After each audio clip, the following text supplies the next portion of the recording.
SIT report లో తమకు clean chit ఇచ్చేశారని YCP నేతలు ప్రచారం చేస్తోన్న వేళ అసలు ఆ రిపోర్ట్ లో ఏముందో జగన్ కు బాగా అర్థమయ్యే ఆయన భాషలోనే ఒక ఉదాహరణతో వివరంగా చెప్పుకుందాం.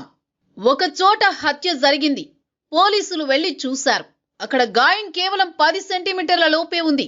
అప్పుడు విచారణ సంస్థ ఏం చెప్పిందంటే గాయం చిన్నదిగా ఉండడం వల్ల అది గొడ్డలితో పొడిచారా లేక కత్తితో పొడిచారా అనేది స్పష్టంగా చెప్పలేకపోతున్నామంది. గాయం చిన్నది కాబట్టి హత్య ఆయుధం ఏదో తేలలేదు అని విచారణ సంస్థ చెబితే చూసారా అసలక్కడ హత్యే జరగలేదు, నేను నిర్దోషిని అన్నట్టు జగన్ మాట్లాడుతున్నాడు.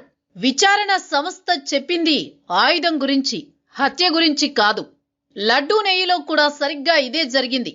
జంతు కొవ్వు 10% కంటే తక్కువ ఉంటే మా దగ్గరున్న టెస్టులు దానిని గుర్తించలేవు అని మాత్రమే సిట్ చెప్పింది.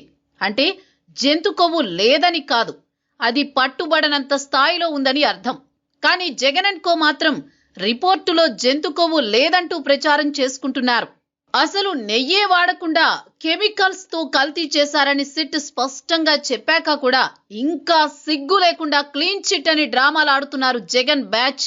ఇది భక్తుల నమ్మకాన్ని హత్య చేసినట్లు కాదా? Please subscribe to Leo News for more videos.